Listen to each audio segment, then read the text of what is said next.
Durante más de 20 años, nuestro trabajo se ha enfocado a estudiar los mecanismos epigenéticos utilizando como modelos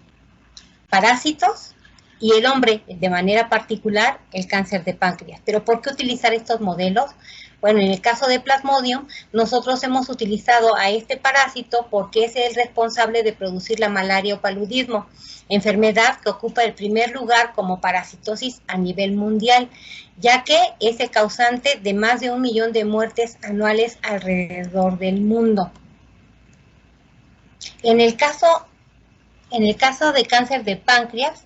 este cáncer ocupa a nivel mundial el 13º lugar en incidencia y el 8º lugar en mortalidad. Y México no es la excepción, ya que su incidencia es del 3.2 y ocupa el 7º lugar en mortalidad. Además de que su índice de fatalidad es de aproximadamente 0.96, es decir, casi el 100% de pacientes diagnosticados con este tipo de cáncer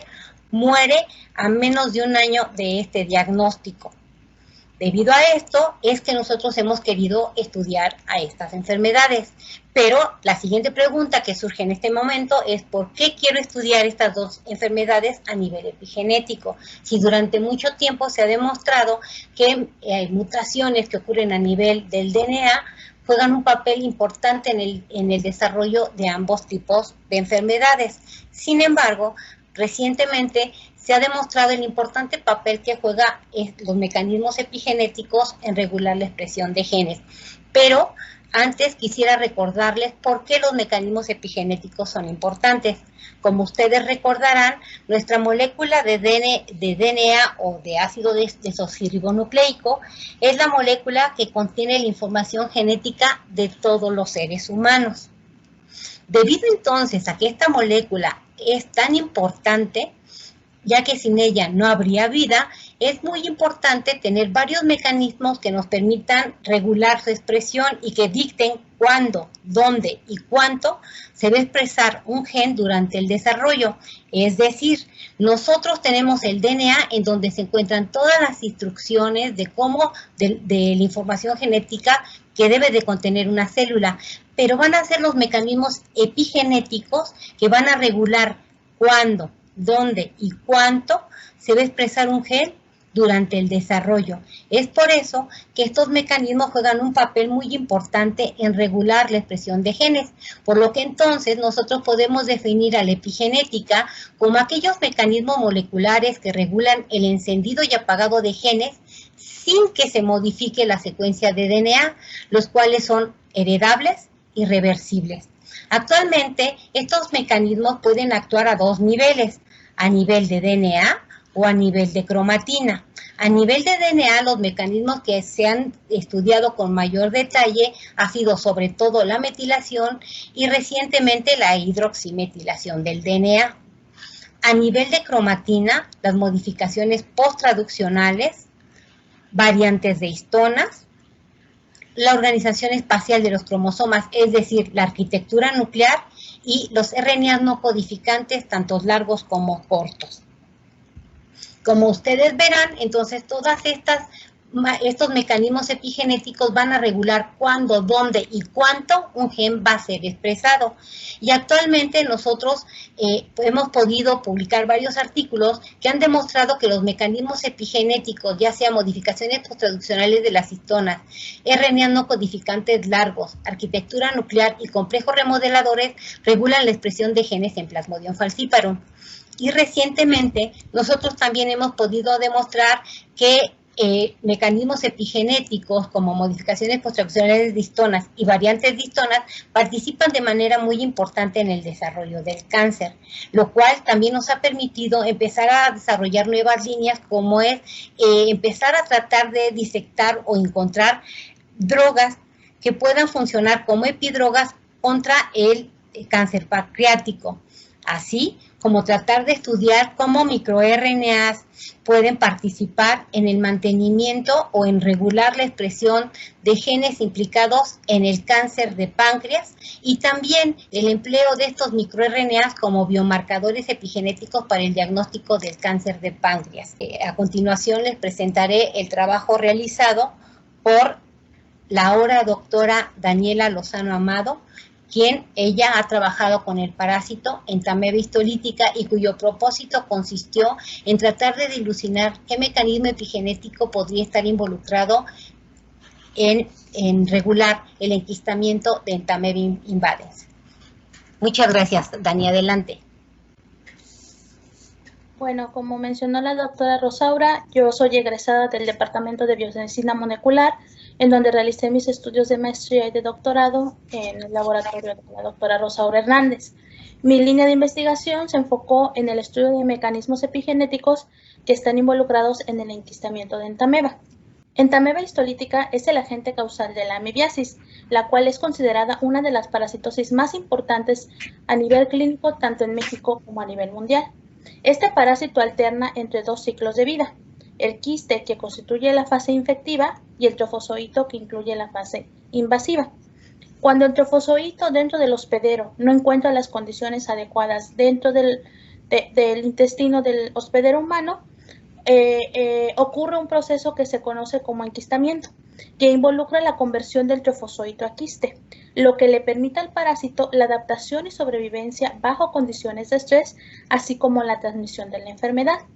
Es por ello que el estudio de los mecanismos involucrados en el enquistamiento de este parásito ha sido abordado por diferentes grupos de investigación en diferentes aspectos, y de manera particular, nuestro grupo se enfocó en el estudio de los mecanismos epigenéticos involucrados en la regulación de la expresión de genes durante el enquistamiento.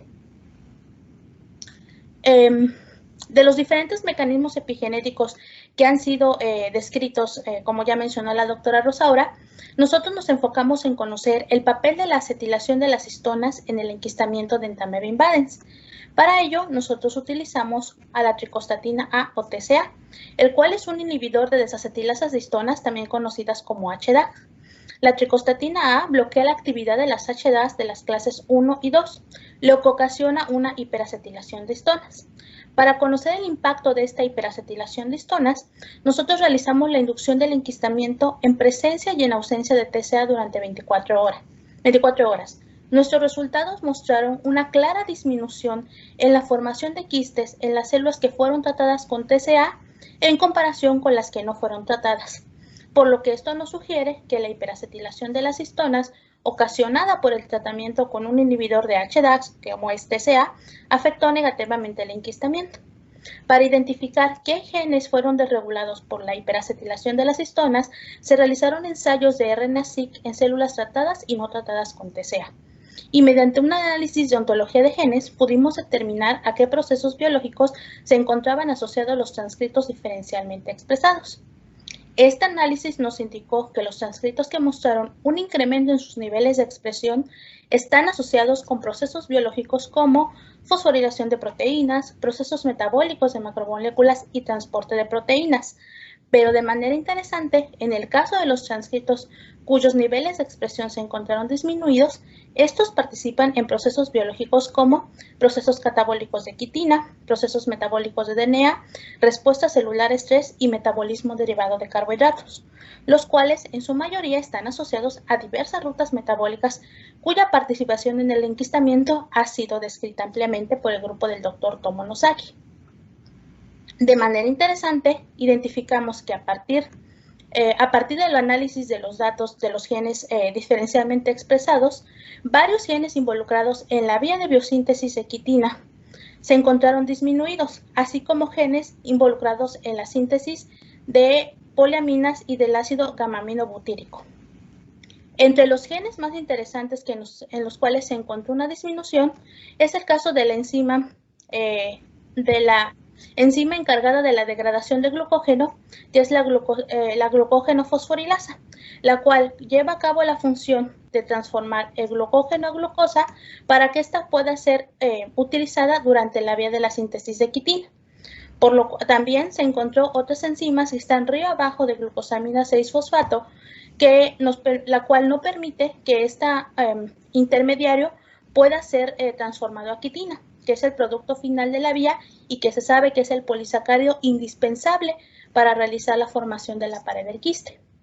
Respecto al metabolismo de poliaminas y ácido gamma-aminobutírico, identificamos transcritos que codifican para la enzima ornitina descarboxilasa, así como la N-acetilornitina desacetilasa. Ambas se encuentran involucradas en estas vías y se sabe que la expresión tanto de poliaminas como del ácido gamma-aminobutírico son importantes para la señalización de las células durante el proceso de enquistamiento. Todos estos resultados nos sugieren que la acetilación de histonas está involucrada en la regulación de genes que participan en diferentes rutas metabólicas que son claves para el proceso de enquistamiento. Finalmente, considerando que la tricostatina A actúa específicamente sobre las HDACs de la clase 1 y 2, realizamos un análisis in silico en la base de datos de AmegaDB para identificar genes y codificaran para estas HDACs de la clase 1 y 2 en Entamib Imbalance. El análisis nos arrojó la presencia de 2 genes ortólogos a la HDAC3 humano y mediante docking molecular identificamos que ambas HDAC3 de Entamib Imbalance poseen aminoácidos en el pocket catalítico que permite su interacción con tricostatina A y su cofactor, que es el zinc, lo que conlleva el bloqueo de la actividad de desacetilasa. En su conjunto, estos hallazgos nos sugieren que los estados de acetilación y desacetilación de la cromatina juegan un papel importante en la regulación de la expresión de genes involucrados en el enquistamiento. Bueno, otra de las líneas que hemos trabajado durante mucho tiempo en el laboratorio ha sido Plasmodium falciparum, y nuevamente todo ello enfocado en los mecanismos epigenéticos que podrían regular la expresión de los genes implicados en virulencia. Más recientemente en el laboratorio se encontró un nuevo mecanismo no descrito hasta la fecha en otro parásito, que ha sido el procesamiento del extremo amino terminal de la histona H3, el cual les describirá con muchísimo mayor detalle la maestra en ciencias Isabel Quintana Mora. La malaria es la principal parasitosis a nivel mundial y el agente causal de esta enfermedad es el parásito del género Plasmodium, siendo Plasmodium falciparum el que causa la mayor mortalidad. El ciclo de vida de este parásito es complejo, sin embargo, en el laboratorio trabajamos solamente con el estadio intraeritrocítico de este parásito,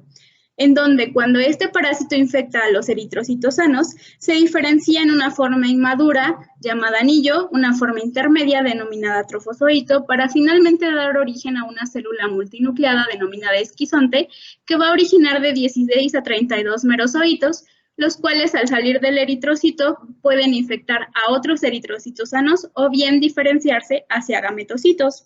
En el laboratorio estamos interesados en estudiar los mecanismos epigenéticos de este parásito, por lo que teniendo como antecedente que el procesamiento de la histona H3 podría ser un nuevo mecanismo epigenético reportado en células de ratón y levaduras, quisimos investigar si este nuevo procesamiento también ocurría en Plasmodium falciparum. Se sabe que en Plasmodium falciparum el extremo amino terminal de las histonas posee diversas modificaciones posttraduccionales que tienen un papel fundamental en la expresión de genes implicados en la severidad de esta enfermedad y en la expresión de genes de virulencia. Pero, ¿qué pasaría si existe el procesamiento del extremo amino de la histona H3? Lo primero que se observó fue que este proceso ocurre tanto en extractos nucleares como en un contexto de cromatina. Además, este procesamiento se lleva a cabo principalmente durante el estadio de esquizonte de este parásito. Y para conocer el sitio en donde ocurre el procesamiento, se ocuparon diversos anticuerpos contra diferentes modificaciones posttraduccionales que se encuentran a lo largo de la histona H3, encontrando que el sitio de procesamiento se encuentra entre los aminoácidos 18 y 23. Y mediante un ensayo de degradación de Edman se determinó que este procesamiento se lleva a cabo en el aminoácido 21. Investigando dentro del genoma de Plasmodium falciparum para conocer a la posible proteasa implicada en este procesamiento, se encontró una dipeptidilpeptidasa denominada DPAP2. Se realizaron parásitos transgénicos para corroborar que esta proteasa realice el procesamiento y efectivamente se observa que en ausencia de esta proteasa, este procesamiento no se lleva a cabo. Además, se obtuvieron parásitos transgénicos que contenían una copia ectópica de la histona H3 procesada y se observó que estos colocalizan en los 3 estadios del parásito, anillos, trofozoitos y esquizontes, con la histona H3. Finalmente, se emplearon ensayos de ChIP-seq para identificar a los genes en donde esta variante se encuentra enriquecida y se encontró que existe un enriquecimiento de la forma procesada de la histona H3 en genes que se encuentran implicados en la replicación y en la invasión de este parásito. Por lo que entonces se propone que durante el estadio de anillos y de trofozoitos, la histona H3 se encuentra incorporada al nucleosoma y no permite la expresión de los genes tanto de invasión como de replicación. Y que durante el estadio de esquizontes, la proteasa DPAP2 puede, por un lado, procesar a la histona H3 que aún no se encuentra incorporada a los nucleosomas y, por otro lado, llevar a cabo el procesamiento de la histona H3 que ya se encuentra incorporada a los nucleosomas. En ambos casos, esta forma procesada de la histona H3 se va a enriquecer en la región promotora, lo que permite la expresión de los genes tanto de invasión como de replicación. Otra de las líneas que se han desarrollado en este laboratorio ha sido tratar de emplear a los microRNAs como biomarcadores que permitan tener un método de diagnóstico más sensible y específico y además no invasivo, utilizando a los microRNAs que pudieran encontrarse en el torrente sanguíneo de pacientes con cáncer pancreático. Y para explicarlo con mayor detalle, a continuación el doctor Eric Genaro les presentará el trabajo realizado por la maestra en ciencias Lizuli Guadalupe Álvarez Hilario. Buenas tardes, a continuación presentaré el trabajo realizado por la maestra en ciencias Lizuli Guadalupe Álvarez Hilario en el laboratorio de la doctora Rosaura Hernández Rivas en el Departamento de Biomedicina Molecular, en donde se contó con la colaboración del Instituto Nacional de Cancerología y el Hospital Medicasur. Pues bien, el adenocarcinoma ductal pancreático es el subtipo de cáncer de páncreas más frecuente, ocupando el 13º lugar en incidencia y el 8º lugar en mortalidad. En México, el PDAC tiene el 3.2% de incidencia y ocupa el 8º lugar en mortalidad con un índice de fatalidad de 0.96 y casi el 100% de pacientes que tienen PDAC fallecen. La tasa de sobrevivencia a 5 años de esta malignidad disminuye conforme van avanzando sus etapas de la 1A a la 4, siendo la etapa 3 y la etapa 4 las dos etapas que tienen más baja tasa de sobrevivencia de 3% y de 1% respectivamente. Desafortunadamente, el diagnóstico de PDAC se realiza en estas últimas etapas, dado que en las etapas iniciales es una enfermedad asintomática y es difícil identificar aquellos tumores dado su tamaño pequeño. Por lo tanto, es imperativo diagnosticar esta enfermedad en estadios tempranos. Actualmente, los métodos de diagnóstico de PDAC incluyen estudios basados en imágenes, marcadores tumorales y estudios histopatológicos. Los estudios basados en imágenes incluyen la laparoscopía y la tomografía axial computarizada. Sin embargo, estas técnicas son incapaces de identificar tumores menores a 1 centímetro. Los marcadores tumorales incluyen el antígeno carcinoembrionario y el CA19-9, así como P16 y SMAD4. Sin embargo, estos marcadores tumorales carecen de sensibilidad y especificidad. Finalmente se encuentran los estudios histopatológicos, los cuales son el estándar de oro, pero desafortunadamente son métodos invasivos. En ese sentido, se ha reportado que los microRNAs podrían ser útiles como biomarcadores,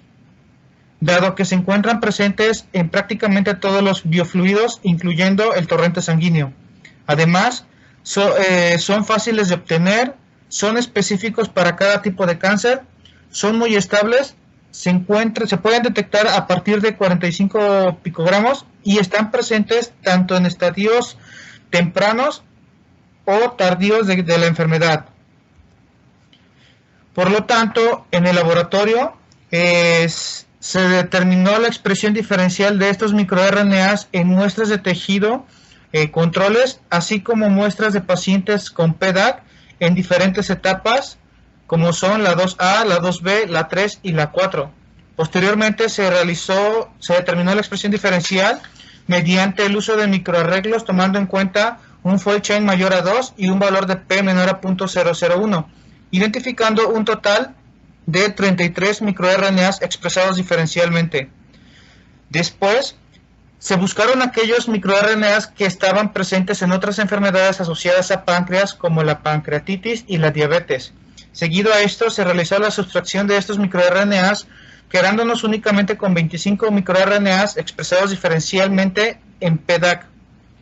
Posteriormente, investigamos cuáles son los microRNAs presentes en otros tipos de cáncer, tales como pulmón, hígado, colon y mama, para de esa forma quedarnos con aquellos exclusivos de PDAC, e identificamos 18 microRNAs exclusivos en PDAC. Seguido a esto, se realizó la búsqueda de microRNAs etapa específicos y se encontró que de los 18 microRNAs presentes exclusivamente en PDAC, 10 eran etapa específicos. En particular, uno se localizó únicamente en la etapa 2A, 8 en la etapa 3 y 1 en la etapa 4. Finalmente, se realizó la búsqueda de estos microRNAs en torrente sanguíneo de pacientes con PDAC, para lo cual se tomó muestra de sangre periférica a personas normales y a personas con esta malignidad, seguido de la obtención de plasma, la recuperación y extracción de microRNAs, la síntesis de cDNA, para finalmente hacer la cuantificación mediante PCR a tiempo real y hacer la comparación entre ambos grupos. Como podemos observar, de los microRNAs analizados, 6 están incrementados en muestras de sangre de pacientes con PDAC. Estos resultados sugieren que la expresión diferencial de estos microRNAs podría ser útil como un biomarcador diagnóstico, siendo un método no invasivo, específico y sensible. Como les comentó anteriormente Genaro, el adenocarcinoma ductal pancreático, que de ahora en adelante denominaremos PDAC, es uno de los tumores malignos más intratables y devastadores. Se ha reportado que modificaciones epigenéticas que ocurren a nivel del DNA, como la metilación del DNA, o bien modificaciones que ocurren a nivel de la cromatina, como son las modificaciones posttraduccionales de las histonas o RNA no codificantes, tanto largos como pequeños, regulan el inicio y la progresión al tumor. Sin embargo, se desconocía hasta este momento la contribución de las variantes de histonas en el desarrollo de PDAC. Durante su tesis de doctorado, Pedro Antonio Ávila encontró que la variante de histona H2AZ está sobreexpresada en 3 líneas celulares de cáncer pancreático denominadas CAPAN1, PANC1 y MIAPACA2, en comparación con la línea celular de cáncer normal HTER-HPNE. Además, y de manera muy importante, pudo demostrar que esta sobreexpresión también estaba presente en biopsias procedentes de pacientes con cáncer pancreático y que esta expresión estaba muy disminuida en individuos controles. Además, mediante curvas de Kaplan y Meyer, pudo demostrar que aquellos pacientes que presentaban una alta tasa de expresión de H2AZ tenían una tasa de sobrevida que era mucho menor que aquellos individuos con una baja expresión de H2AZ, lo que sugería que la sobreexpresión de H2AZ correlacionaba con un mal pronóstico de aquellos pacientes que presentaban esta enfermedad, pero que además H2AZ está altamente expresada tanto en líneas celulares como en pacientes con este tipo de enfermedad. Debido a que la variante de histonas H2AZ es codificada por 2 genes denominados H2AZ1 y H2AZ2, siendo este último quien sufre un splicing alternativo que dará origen a 2 isoformas denominadas H2AZ2.1 y H2AZ2.2. Con el propósito de averiguar cuál de estas 3 isoformas estaba sobreexpresada tanto en líneas celulares como en pacientes con cáncer pancreático, se llevaron a cabo ensayos de RT-qPCR y encontramos que tanto en las 3 líneas celulares de cáncer pancreático como en biopsias de pacientes con este tipo de cáncer, las 3 isoformas estaban sobreexpresadas con respecto a la línea celular normal HTER, Por lo que entonces estos resultados sugerían que la sobreexpresión de las 3 isoformas de H2AZ podrían contribuir al desarrollo de PDAC. Por lo que para demostrar lo anterior, lo que procedimos fue a obtener líneas celulares knockdown para las 3 isoformas de H2AZ. Con este propósito utilizamos la estrategia del RNA de interferencia utilizando 2 short hairpin. Un short hairpin que iba dirigido hacia el gen H2AZ1 y otro short hairpin que era capaz de bloquear la expresión del RNA para las 2 isoformas de Z2, tanto para la 2.1 como para la 2.2. Estos 2 short hairpin fueron transducidos en la línea celular de cáncer pancreático PANC1 para de esta forma obtener clonas knockdown para H2AZ denominadas PZT1 y PZT2. El knockdown de H2AZ en ambas clonas se corroboró tanto a nivel de transcrito por RT-qPCR como a nivel de proteína. Y como podemos ver, ambas clonas para las 3 isoformas presentaron niveles reducidos de expresión en comparación con la línea parental PANC1 y esta reducción a nivel de mensajero se refleja a nivel de la proteína, en donde encontramos que para ambas clonas nuevamente tienen una menor expresión que con la línea parental PANC1, lo que corroboraba que habíamos obtenido nuestras líneas celulares knockdown para las 3 isoformas de H2AZ. Estas clonas knockdown mostraron un arresto en la fase del ciclo celular G2M en comparación a la línea parental. Se observaron altos niveles de actividad de beta-galactosidasa, un incremento en los niveles de P16, así como un aumento en los niveles de H2AX fosforilada y también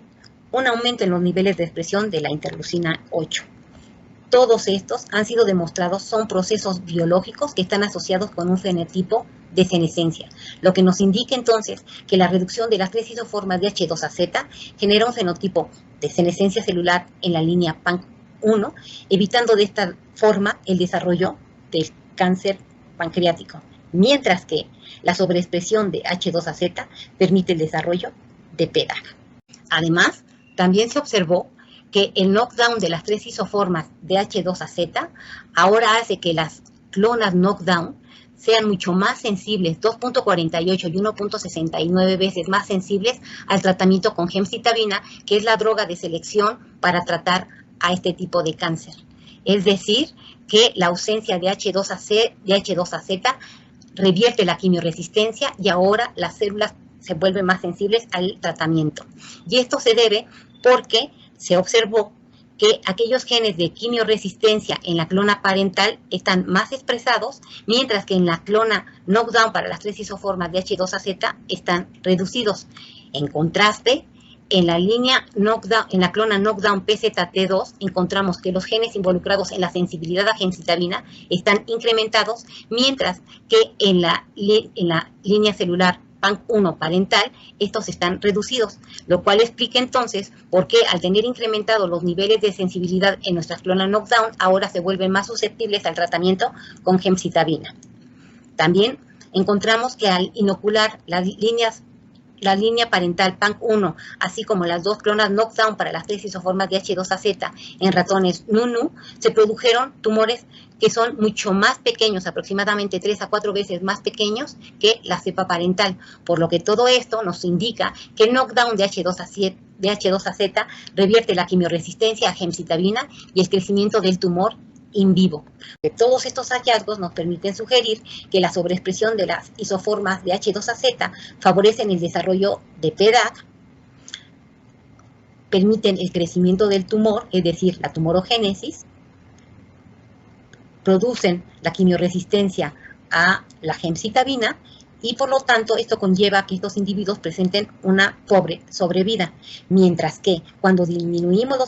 la expresión de las 3 isoformas de H2AZ, ahora podemos tener un fenómeno de senescencia, que es una barrera oncoprotectora que evita que la célula desarrolle PDAC, y ahora también, como consecuencia de la reducción de las 3 isoformas de H2AZ, observamos que las células se vuelven sensibles al tratamiento con gemcitabina y producen tumores más pequeños. Por lo tanto, y considerando todos estos hallazgos, la variante de histona H2AZ se convierte en un blanco prometedor para el desarrollo de un fármaco que sirva de terapia contra el PDAC, es decir, H2AZ se convierte en una molécula promisoria para el desarrollo de una epidroga contra PDAC. Finalmente, solo me resta darles las gracias y si tienen alguna pregunta, algún interés o si desean conocer más acerca de otras líneas que manejamos en el laboratorio, estoy a su disposición en el teléfono y en el correo electrónico que se encuentra en esta diapositiva y solo me queda darles las gracias por la atención que se sirvieron prestar a este video.